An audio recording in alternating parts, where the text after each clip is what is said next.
Story 1. Going in that hospital was my very wrong decision ***. I'm Jack, and I've lived in this small town in the US my whole life. It's a quiet place, the kind where everyone knows everyone, and not much changes. But there's one place in town that everyone avoids, the old hospital on the outskirts. They say no one comes back from there, and I never believed it until I found out for myself.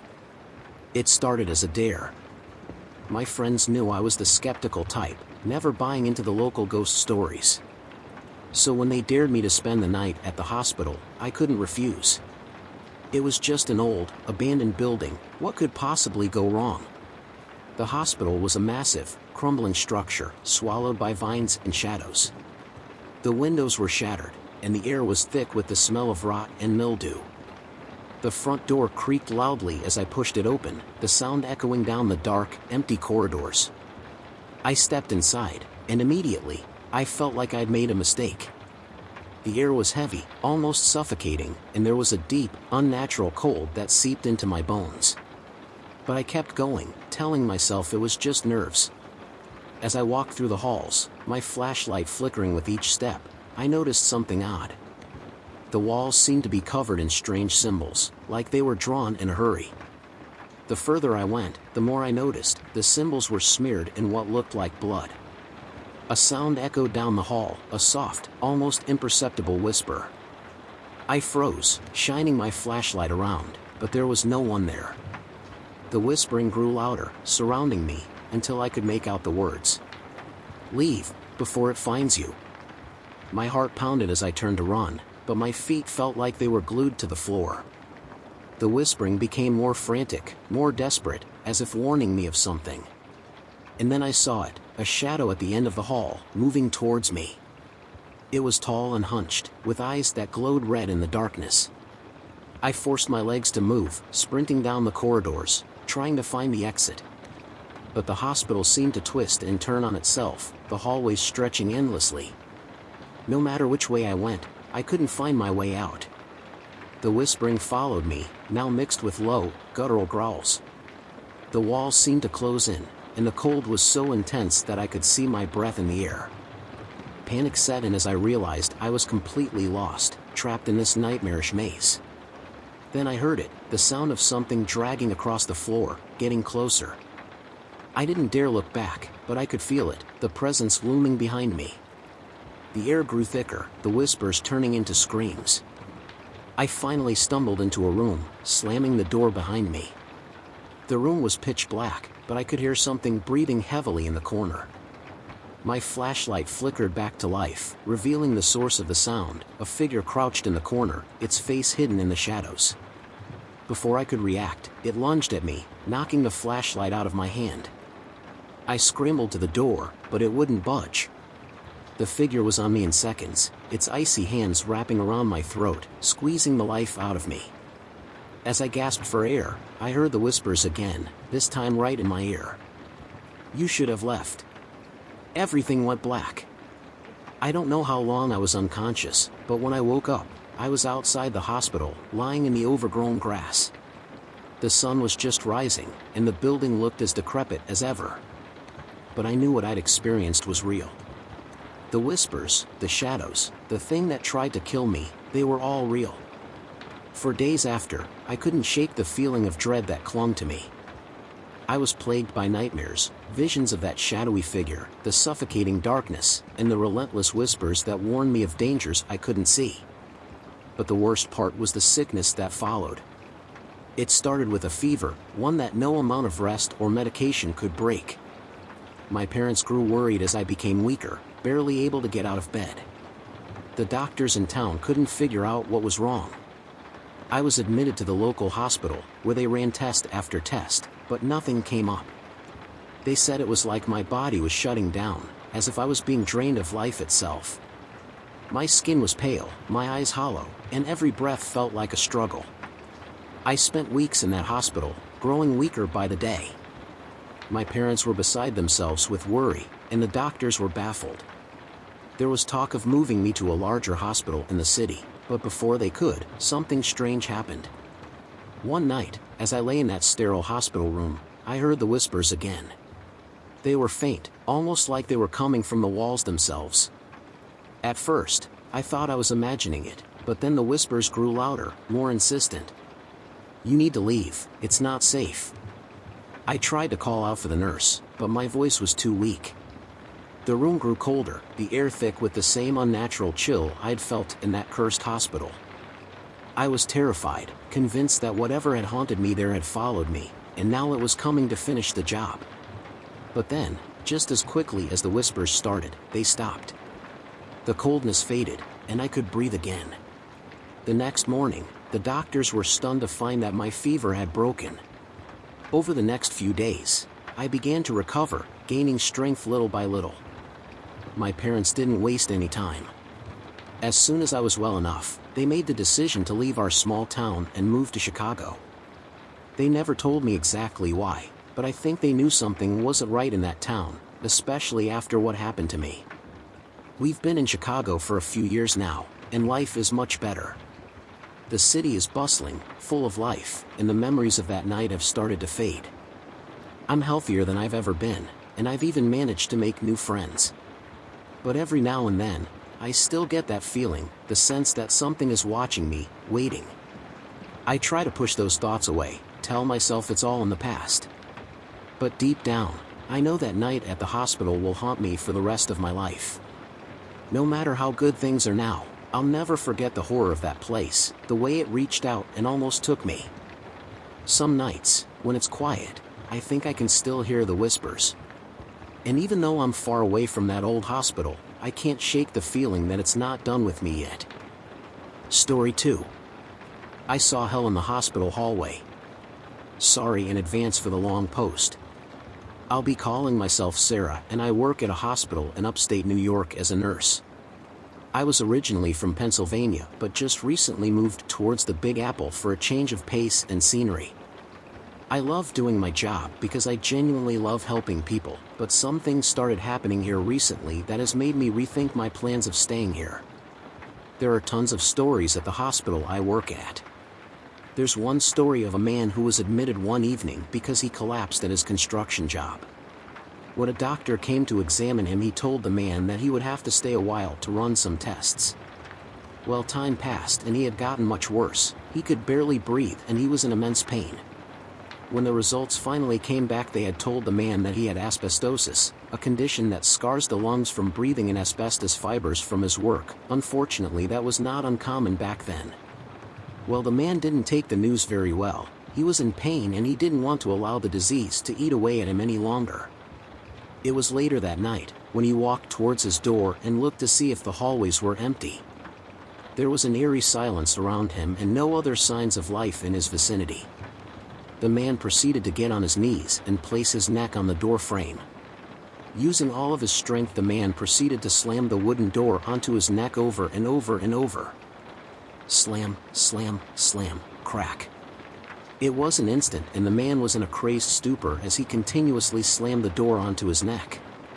Blood splattered everywhere as the sound of flesh tearing and bones breaking filled the hallways. His labored breaths began to gurgle as his throat began to fill with crimson. A short time later, some nurses had found his mess of a body and their screams carried into the night. Apparently that floor isn't used anymore and you can still hear the door slam. I've been there and done that. I get it, it's fun to scare the newbies when they arrive, especially the ones on night shift. I'm sure this place has some history, but I doubted the existence of the supernatural wandering the hospital. At first, when they told me about the ghosts, I chuckled and brushed it off, but when my CNO, Chief Nursing Officer, insisted for me to be careful my first night, I thought I'd pretend to take it a bit more seriously. I ended up going weeks without experiencing a single thing aside from the normal crazy of just working in a hospital, especially during COVID. With the massive influx of patients following the pandemic, we had to clean up and open up every room that we had, even the previously mentioned and used floor. It was one night I was going through the halls and I had to investigate a noise. It was a weekend during the absolute craziness of the pandemic and we were all being spread thin. We all had to go to areas where we usually wouldn't go to, but it was okay. We were all focused on getting these patients situated. I was taking care of an area that didn't have any COVID patients. This was the floor we recently opened up. We had a patient who I'll call Jack, an older gentleman who was brought in because he had some chest pains. I came into Jack's room one night and he asked me if I could give him anything to help him sleep. When he first came in a few days ago, he was extremely bright and chipper despite his condition, but tonight he was pale and shaking. That concerned me, and I asked him if his chest pains were keeping him up at night, and he just looked at me with small tears forming in the corners of his eyes. He shuddered as he told me that someone keeps coming into his room at night. This was my first time hearing about anything like this, so I asked if he could tell me more. Jack downcast his eyes as he began to rub his shaking hands together. He told me that late at night, he would hear his door open and slam shut. He would wake up and see a dark figure crawling towards him. Now I asked if it was another nurse that we had, but Jack was sure it wasn't them. Jack described the figure as a large man with short white hair. His mouth was open and he said that blood was slowly trickling out of it. He began to shiver a bit as he continued to describe what he saw. Jack continued by telling me that the man was in an old hospital gown, but it was worn with splatters of blood on it. He began to close his eyes as he told me the man's neck was crooked and broken, the flesh on the neck was torn open to reveal shattered bone. I felt sorry for the man. I assumed that he had more issues than just chest pains, so I assured him that I would get someone to check off something that would help him. I had to make my rounds to check on other patients, but I told him I would check on him again soon. As I closed the door to his room, I could hear him quickly shuffle back onto his bed. I made my way around the hall towards the other patients. They all complained about losing sleep, not from a man visiting them at night, but the sound of a door slamming in the hallway. I talked to some other nurses about it, and their faces were in absolute shock. They didn't want to listen to any more and told me I shouldn't be trying to scare them. I didn't know what else to do, but maybe it was just a coincidence. After forcing down a can of Red Bull and a cup of coffee, I looked at my watch. It was around 3 a.m., so I wanted to go and check on the patients. I walked towards the elevator and pressed the button to go up towards the old floor. I forced a laugh as I remembered Jack's account of the man he saw, one of the old stories about the man who killed himself, and a few other tales the other nurses had told me. I didn't want to scare myself, but the description of the figure and the fear I saw in Jack's eyes, that very fear began to slowly sink into me. The elevator doors slowly creaked open and I was met with a dimly lit hallway. We had to save on power, so late at night we wouldn't have all of the lights on. As I walked through towards the hall, the lights began to flicker. The fluorescent lamps began to buzz as my footsteps slowly echoed through the hallway. I saw something at the end of the hall from one of the rooms, Jack's room. Something was peering at me from the bottom of the doorway. Only the top of their head was visible, but I was able to make out a thin tuft of white hair atop a man's head. As the lights flicked, the flashes of light hit their face and I could see their eyes glow white. I could hear my breath begin to shudder as I stared towards the head, and I could hear another breath. It sounded as if someone was taking short breaths while submerged in water. The quick inhales were low and I could hear something snap with each labored breath.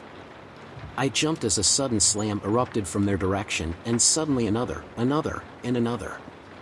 The sound of a door slamming began to echo throughout the hallway, and each time it slammed I could hear something squish, something snap, something tear.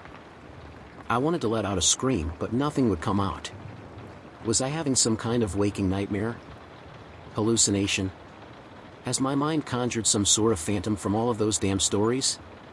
Before I was able to let out my own, a yell could be heard down the hall from Jack's room. His cry of terror made my blood run cold as ice. Then another scream, and another scream, all coming from the other patients' rooms. The sound came rushing towards me, a dark symphony of horrified cries resonating into my skull. My legs shook and I fell onto my knees, trying desperately to mute the sound by covering my ears. My head was ringing and I felt blood running down my nostrils. Tears began to flood my eyes, and when I screamed I couldn't hear anything at all. I was completely drowned in screams. I looked forward and I saw the head slowly move out of the doorway. When it fully emerged from Jack's room, I could see that it was indeed in an old hospital gown. It was on the floor, propping itself up on its legs and arms. Each limb was bending in an inhuman way, like the legs of a spider, the way the joints shot up and bent downwards. The figure's head was bent, broken, and it swayed back and forth as its eyes flashed white from the flickering of the lights. Each time its neck sways, it splatters dark red blood onto the walls. It was looking towards me with its mouth slack-jawed. Despite being surrounded by screams, I could faintly hear its blood-soaked inhales. It just stared at me, and I began to slowly shuffle backwards towards the elevator doors. That's when it began to step towards me, and each time it got closer the dimming lights behind it would pop and shatter. It crept towards me, slowly, while the darkness followed behind it. I was sure I was in hell at this point as the screams got louder, the figure creeping closer, and the darkness covering the hallway. It was only a few feet away from me now. Its limbs groaned and cracked as it moved closer and closer.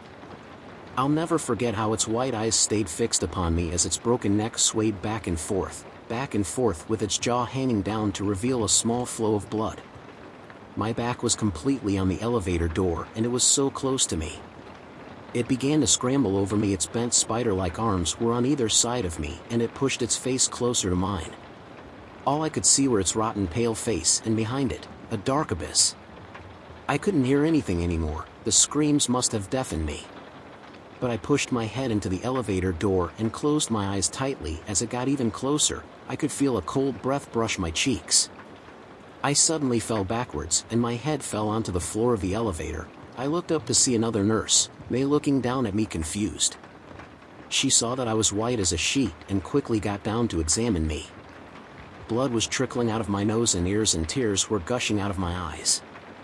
I could barely speak. All that came out were cries. I looked towards the hallway, and it was dimly lit with all of the doors closed. May rushed me out of there and had a doctor go out of his way to look at me. I had to take a week off of work. I was a complete mess, and when I finally recovered, I vowed to not speak of it again. Out of sight, out of mind. I never saw that figure again. There's whispers, of course, from the staff saying that I saw a ghost. I'm just too afraid to admit to what I saw. What scares me the most is that it was just one story. There are many, many more that are echoing through this hospital, and I'm terrified to see the worst of them. Story 3. I explored an abandoned hospital and found a terrifying secret. So, I was exploring an old abandoned hospital with a friend of mine. The hospital was in Detroit, and the hospital itself didn't have a dark history or strange past. It just ran out of funding and everyone left. Now, you may ask, why to explore this thing then? Well, there is a good reason. They left all the equipment, documents, medicine, and rooms all intact. The power was still running for some reason despite it being abandoned for almost 12 years. Oh, right, my name is Travis and my friend is Carl. To give an idea of the layout of the hospital, it has a 10-foot brick wall that surrounds the whole area. There are 2 gates, one in the rear and one in the front. These gates are, from what I can see, still powered. Now, the hospital itself is 5 stories and still rather well kept up with. The walls had vines, but the place was mowed weekly, but this could be because the city has an ordinance on unkempt grass. I was driving and decided to park about a mile away at a Walmart since I know they won't to my car. Carl and I grabbed our gloves and dark clothing to sneak through the hospital easier. We don't know if there's any security because when we scoped it out we haven't seen anyone come in or out besides the landkeeper. You see, I like to do my homework before I go urban spelunking, so for about a week I would use a drone to test the waters, so to speak. The oddest thing is the landkeepers only stayed for about 30 minutes, then leave, then come back after another 30 minutes. I wasn't sure about the odd behavior, so I noted it down just in case. As we were walking, Carl and I were talking about the hospital and what we may find. However, I will not disclose some of the personal information on here of the records I found.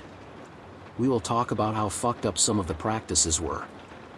I read online there are disappearances in the hospital and some people have died with very basic diseases, so they got sued out of all their money. That's why they closed. Carl said excitedly. I don't know, man. I've read throughout many transcripts and haven't read that. Where did you find this out? I asked. Man, I'ma keep it a buck. It was on one of those ghost hunting sites that look into not only ghosts but spooky shit in general. So the claims may be fake, buuuutt. Can you imagine if it was real? He had a childlike wonder in his voice. I love you, bro. We will see, but don't get your hopes up just in case, I said, laughing lightly. We got to the southern wall, and at the time it was just entering dusk. The perfect time where we have daylight to look around, but enough night to hide in case there is a security guard that I didn't catch. I boosted Carl over the wall. He then reached down to assist me. We got up and over with no difficulty and no issues. Oh shit bro, here it is. Months of planning to check this place out. Yo, we should take something as a souvenir, Carl said jokingly. Ha ha ha, man, I wish we could, but it wouldn't be safe and I don't want to be that kind of explorer to ruin the fun for others. I spoke in a soft and light tone. I again will mention I like to do my homework. This means preparation is a must for me. I always prepare for the absolute worst so I can have the best possible outcome. We double-checked the bags that I packed. With non-perishable food, a thermal blanket, a first aid kit, backup batteries and portable charges, 2 lanterns that you can shake to charge and 2 handheld tasers, and a bear spray. Man, did you pack to go camping? We are only going to be there for about 2 hours. Carl said, confused. You can never be too prepared. I said with a bounce in my voice. We kept our talking to a minimum as we didn't want to alert anyone we were on the grounds. We got to the front door and, just as I suspected, they were unlocked. I slowly opened the doors as it creaked rather loud. The sound of the door slowly opening faintly reverberated down the empty halls, echoing for what seemed like forever. Once we got into the main hall, I looked around. It was a silent, dusty and dingy building on the inside. Dust danced in the air and was sparkling in the rays of sunshine pouring through the grimy windows. It felt so surreal, like something from a video game or movie.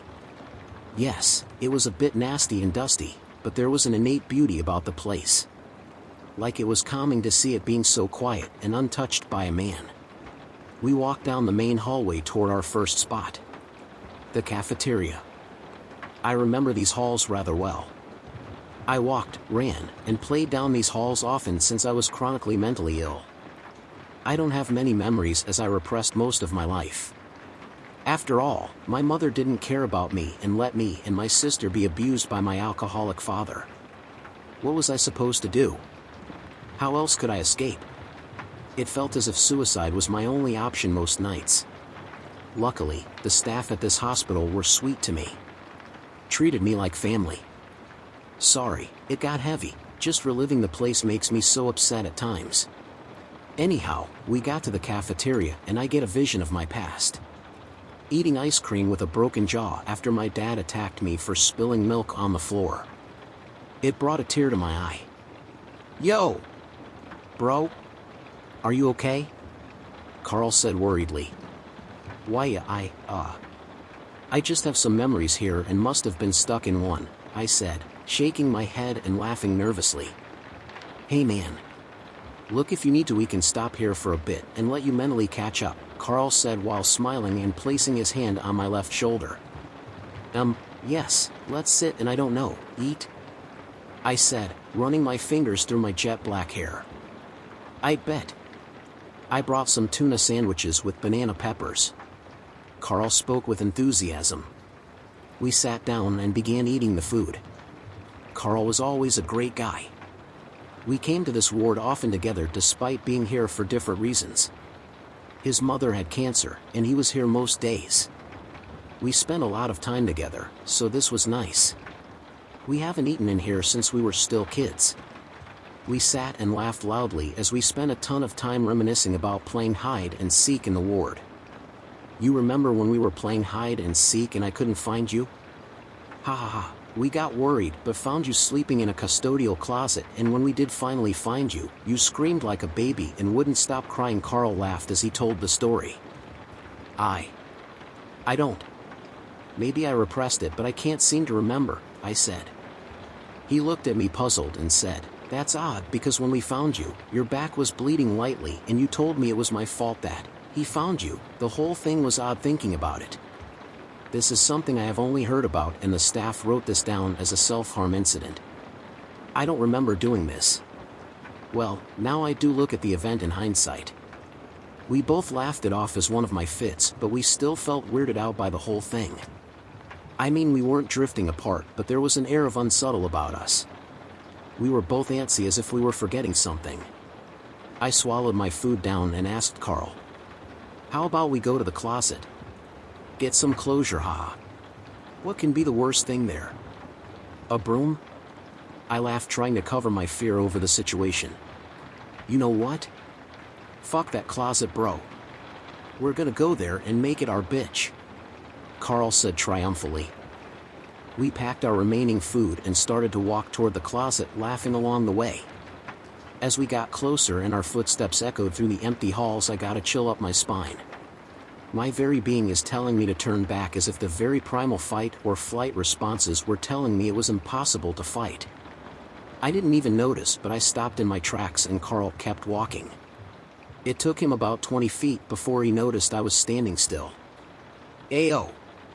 Bro, are you good?" he yelled at me. Shortly, without answering, he jogged toward me to shake me awake. "Ayo, bro!" Carl yelled again while shaking me. I shook my head and blinked my eyes, not knowing what happened or what was happening.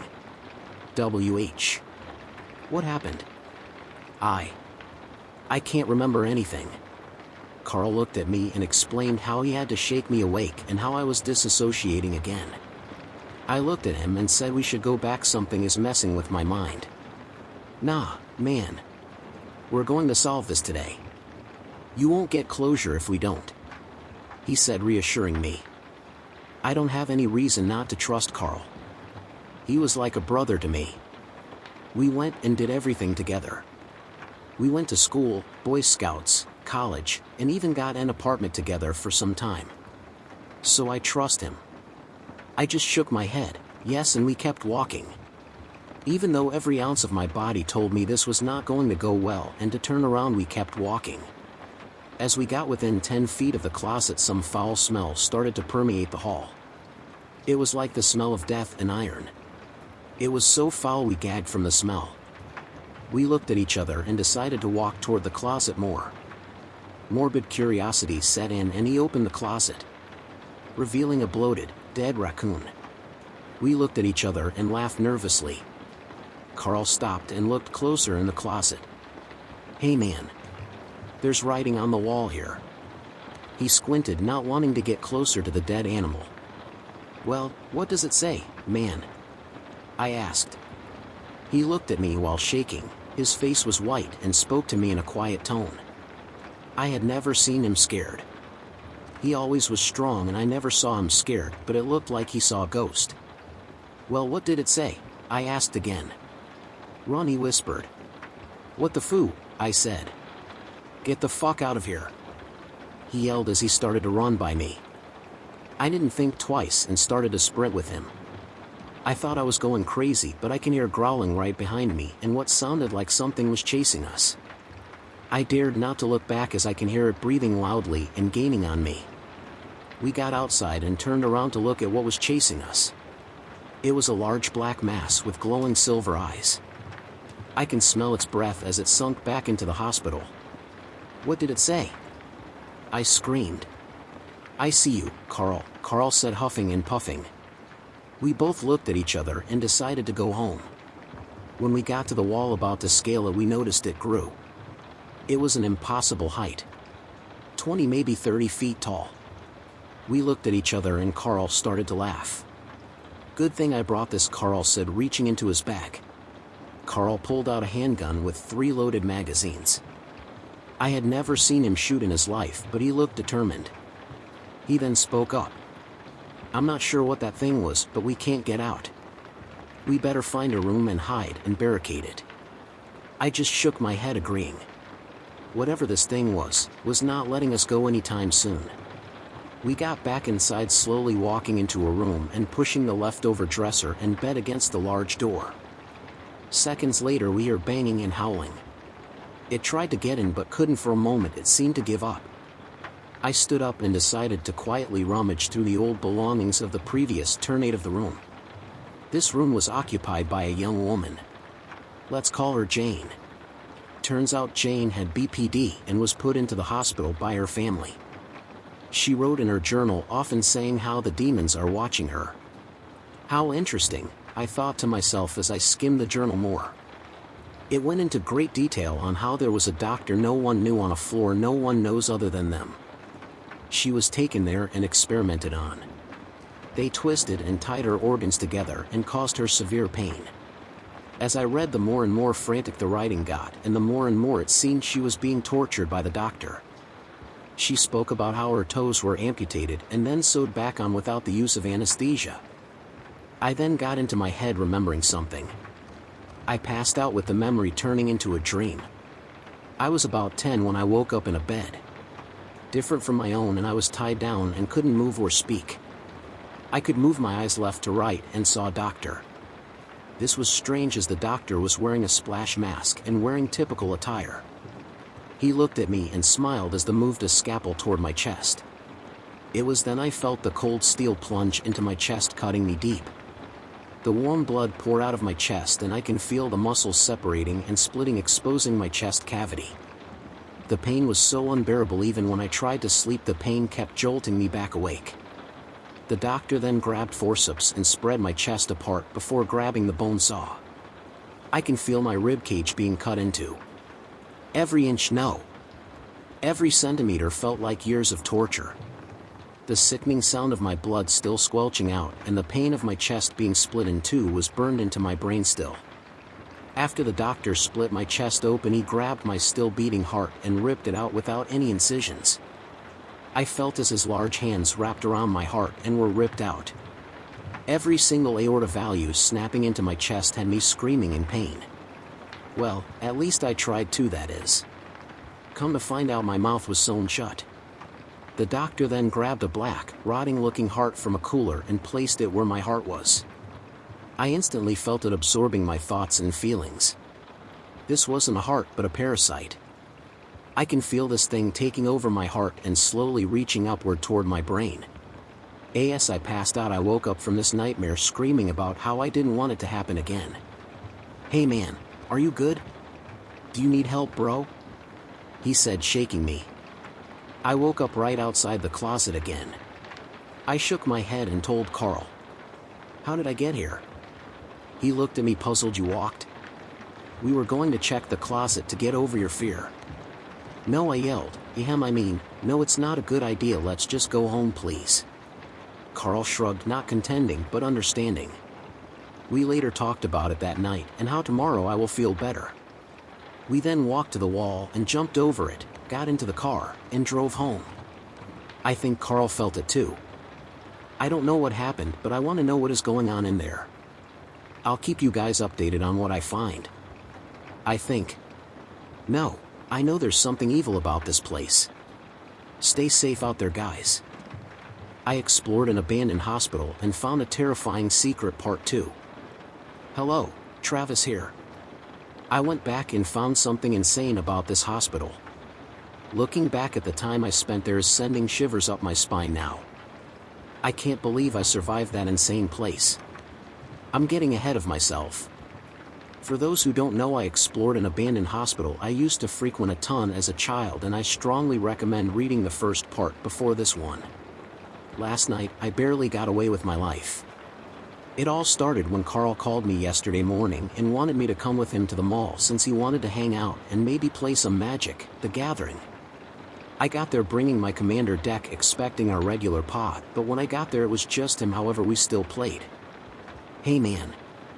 I want to talk about last night and if you are still willing to go to the hospital. Carl spoke in a low, somber tone. Hell yeah. I am curious why I forget such simple events like the closet, or I vaguely remember a basement. I said with enthusiasm. Okay, good. Just wanted to make sure you're willing to do this. The reason why I mention this is because I had a strange dream involving the hospital, he said, looking down at his hands and fidgeting. What was the dream, man? Are you okay? I asked. Yeah, just some weird shit, to be honest. I woke up in the hospital and was sitting next to my mother, who was asleep. This wasn't the strange part. The strange part is my mother was strapped down and covered in bandages. I was curious about my dreams, so I slowly unraveled them, and the more and more I removed, the more and more my mother screamed in pain. I got to the point where I can see skin, but nothing was there, and it was all muscle and blood. She was skinned alive and I was causing her pain. So I dropped the bandages and stepped back. In shock, I looked at my hands and they were covered in blood when they weren't before. When I looked back at my mother, I noticed the bandages weren't there and her skin was on the floor where I placed the bandages. Travis. I skinned my mother alive in my dream and only felt fear. I know it's a dream, but fuck. Carl was running his fingers through his hair and breathing heavily. I stood up and gave him a small hug. It's okay, man. It was just a dream. I'm certain you would never intentionally harm your mother like that, I said, reassuring him with a soft tone. I then let go and sat back down and waited for him to speak. He looked up and asked, "Do you think she would be alive if I wasn't?" he said with a tear in his eye. Hey man. Her death wasn't your fault. She had terminal cancer and was in massive pain. It's okay to feel this way, but it wasn't your fault. I know. It just sometimes feels like it was my fault. He spoke while clearing his throat. We sat there and spoke about this for a bit. I was trying to calm him down since he was usually more stable than I am. However, since his mother passed, he hasn't been the same. We talked about this before, but I haven't seen him this down in a long time. Are you sure you are okay with going there? We don't have to, I said calmly. Zero. No, we should. I was only down because of the dream. It was more than likely that just being there reminded me of my mother, he said, cheering up. Okay, good. Then here's the plan, I said with excitement. We went over the plan to get back into the hospital. This time the gardener wasn't going to be there, so we can go there earlier and explore it longer during the daytime. I even found a blueprint at the local county clerk's office. I pointed out how there was a basement and a door that leads somewhere that isn't on the blueprint. Which was strange, but I threw it out as a potential oversight by the local government. After we got the plan made out, we headed home and got our things ready. Later that day we arrived at the hospital and jumped the wall as usual. It was a warm day, roughly 75 degrees, maybe 80, but when we got into the hospital the temperature dropped drastically. At the time we shrugged it off as the place having superb insulation. We entered the cafeteria again and sat down to speak about the basement and how to get there. Looks like it is about 30 feet out of this door, points to the kitchen entrance, and to the left. Right next to the freezer, I said. Okay, let's do it, Carl said with enthusiasm. We high-fived quietly and got up to walk into the kitchen.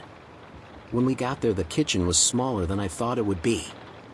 I felt cramped and claustrophobia was setting in a little, however I was able to swallow down my fear for the time being. As we got to the freezer we heard a noise. It was the freezer whirring up, but it did scare us both into thinking someone was in the room with us. Not sure why this place still had power. We got curious and opened the freezer. This freezer was almost the size of my whole apartment. The outside of the fridge was locked with a massive padlock. The smell of rust was in the air despite the area being rather clean, and there isn't much rust in the area. Carl brought a pair of bolt cutters in case the basement door was padlocked, but our curiosity was overflowing when we saw this. You tell me. How odd is it, an abandoned hospital that still has power and has its fridge still running? What do they need to store there? Well, we found out and wish we didn't. Okay man, I'll snip this open. Pull out your taser just in case, Carl said, slightly sweating from anxiety. I pulled the taser out, waiting to make sure something wouldn't come at us.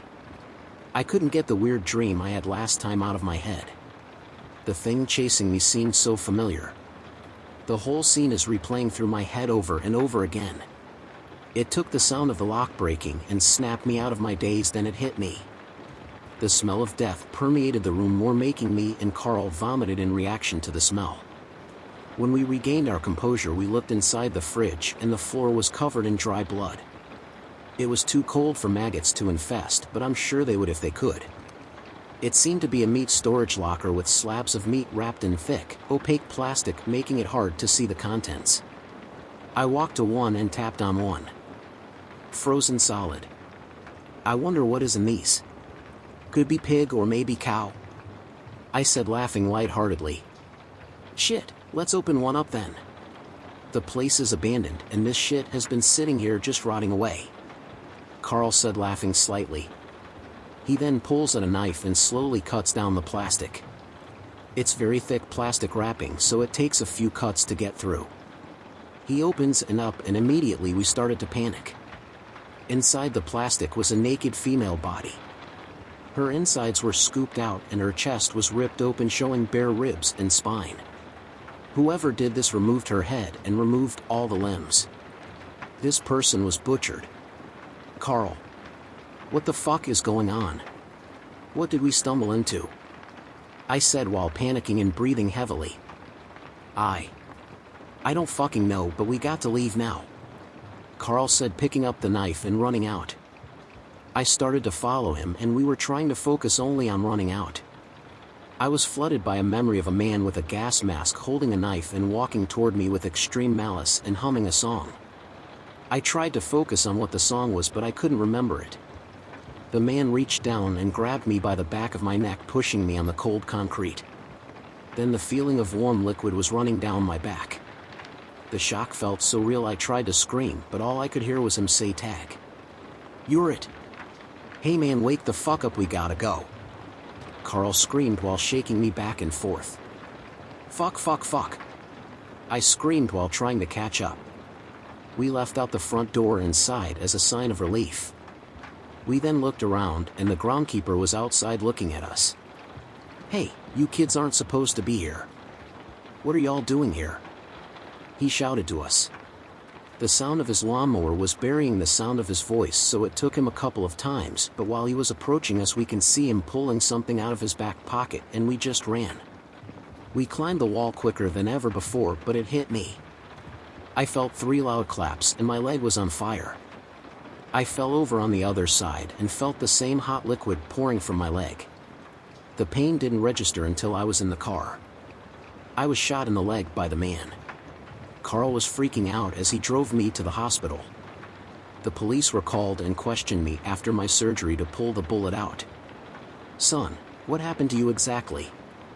the cop asked in a calm and caring tone. My friend and I went to explore the abandoned hospital at the edge of town since it was a place I used to frequent often. We then went to the basement and found bodies in the fridge. We freaked out and ran. When we got outside, the groundskeeper chased me and then shot me in the leg. I was shaking at this point and worrying I would get in trouble. "Son, you decided to jump into the old Mercy Point Hospital and found bodies in the basement? It's hard to believe this is true. Also, who's your friend?" he asked, looking into my eyes in confusion. "The guy who drove me here and checked me in. His name is Carl. Carl Simmons. He's been my friend for years," I said. "Son, you were the only one here. We looked at the cameras and you seemed to be talking to yourself. I could have sworn Carl took me here and helped me check in. He was there. He is real. The cops tell me they sent someone out there shortly after and no bodies or even hints of bodies were there. After the cops left, they brought me my laptop and here I am now. Still recovering. I have to know who helped me and why was I shot. The cops told me I was trespassing and he had the right to consider it was his property. I have to go back. I have to find out what happened there if they won't. Guys, please pray for me, for I may not come back next time." Story 4. Paranormal Hospital. This is a true story. I've had several paranormal experiences in my lifetime, both personally and professionally. I'm going to discuss the professional paranormal experiences in this story. I was a surgical technologist in labor and delivery for about 10 years. I worked for a not-for-profit Catholic hospital for almost 4 years out of that 10. When I first started in the department, 2 techs that had already worked there for a very long time, we'll call them M and J, and myself, K, told me stories about Sister Mary Margaret, who was a surgery tech back when the hospital was still ran by nuns. Needless to say, Sister Mary Margaret was very much by the book and left little room for her co-workers' errors. Jay knew about Sister Mary Margaret, but M had worked there so long. She'd actually worked with the nun. M began to tell tales about instances when she'd heard Sister Mary Margaret in the OR suite long after she'd passed away and up to the current time frame. Being a born skeptic, I thought M and Jay were just hazing the new girl. I wasn't buying a bit of their nonsense. Well, fast forward to when I'm off of orientation and working my 12-hour night shifts. I'd be in the back, setting up the OR suite or stocking supplies, and I could hear the shuffle of shoe covers. Just as high heels make the clack-clack sound, there is a very distinct sound shoe covers make when they shuffle along the hospital floor. I just sleuthed it out and figured M and or Jay put one of the night shift nurses up to pranking me just to see if I'd fall for it. Well, I just had to hop out there, catch them in the act, and let them know they weren't fooling anybody. So, I popped out into the hallway, ready to scare the scrub pants off of whomever was pranking me, but when I jumped out into the hallway, no one was there. There was no movement in the hallway, swinging of the doors, chatter on the intercoms, nothing. Needless to say, I was really perplexed. So, that first incident just kinda got a shrug from me and I went on working. As time passed, these incidents became more and more frequent. We had more new employees and M and Jay were training them. M and her new orientee had an incident where sterile supplies were on the OR bed and a bulb syringe floated from the top of the supply pile at a 90-degree angle for about a minute and then just dropped to the floor. I really began believing them when they relayed that story to me during report. I could tell they were both honestly shaken up by the ordeal, and I actually felt pretty bad for them. They were scared. Trust me, these two were not actresses. There was no way they could have given such an Oscar-worthy performance. I continued having my own encounters with shuffling shoe covers, unintelligible whispering, all of the hallmarks of a typical haunting. Some of my tech coworkers continued reporting the same kind of activity. None of the activity was as egregious as what M and her orientee experienced with the floating bulb syringe in midair. When this all stopped being amusing to me? When I went to the OR suite at about 2:30 to 3 a.m. to stock linens and sterile water and saline into the warmer. I'd done this 100 times. It wasn't anything new. For those of you not familiar with hospital warmers, they are the equivalent to leaving the hospital and going straight to Narnia. These miraculous inventions are what makes your hospital blankets so nice and toasty. We also put sterile water and saline in the top portion of the warmer to heat up liquids used externally so the patient doesn't get hypothermic. To give you a visual, it literally looks like an industrial-sized stainless steel refrigerator. It performs in the same way except instead of making everything cold, it warms everything up. Thus, the hospital warmer. I had taken the linen cart and some water and saline bottles with me to stock up everything. I left the cart in the hallway outside of our 2 surgical suites. The warmer was in between both OR suites and a little cubby beside our crash cart. As you very well know, hospitals are known for migraine-inducing bright light. This was one of a few things that I disliked about working in a hospital. Whenever I was able, I'd spare the blinding fluorescent lights as much as possible. So, I proceeded to stock the warmer without turning lights on to spare myself the glare whenever I could. The OR suites were darkened and shadowy, but I could easily see to get around. I'm sure everyone familiar with refrigerators/freezers already is aware that the refrigerator part is pretty cold and the freezer part is, obviously, frozen cold. The warmers at a hospital basically work on the same premise. The refrigerator part warms the blankets while the freezer part makes the external water and saline bottles really toasty. That's exactly what we want. So, I open the refrigerator part and expect to be hit in the face with some pretty arid heat. It was cold. Wait. What? Is it broken? It has to be. There's no way this warmer could be this cold. Something is not right. Then, I also checked the freezer portion, which should have been even hotter. It was actually colder. Nope. This isn't right. It was not normal for this warmer to be this cold. The fans were blowing warm air, but it just wasn't warming anything up. It was then that I felt an overwhelming sense of dread. I'd never felt that way at the job previously. I turned around and looked up to see a black mist/smoke towards the top of the ceiling. At first I thought maybe some part of the warmer's electric had fizzled out and this was the beginning of a fire. The problem was, the black mist/smoke was on the ceiling and in the opposite corner of the warmer. I looked at the warmer's connections and everything was as it was supposed to be. There was nothing wrong with the warmer. There was something in that sweet cubby that was not friendly and rather malevolent. I knew it wasn't Sister Mary Margaret. She'd never do anything menacing. I can't explain how, but I knew not only that it wasn't her, I also knew she wasn't there to help protect me from whatever this was. It was slowly seeping down from the corner of the ceiling towards myself and the warmer. I did what seemed to be the most sensible thing and I began reciting the Lord's Prayer. It paused full stop. As I continued, it literally looked like a film being played in reverse. It slinked back to the corner it came from. As soon as it was just about gone, I turned to hustle out of that little cubby area and back to the hallway. I happened to notice, when I turned around to face the warmer, it was back to its normally toasty temperature. I didn't ruminate on it long. I just booked it out of the OR suite, to the hallway and back to the nurse's station. I, until this very story, never said a thing to anyone. I didn't mention my experience to coworkers, friends, nor family. I, honestly, didn't want ridiculed. I just feel this is a story I'm no longer compelled to keep to myself. There is no harm in sharing it now. I hope you enjoyed it and thank you for listening.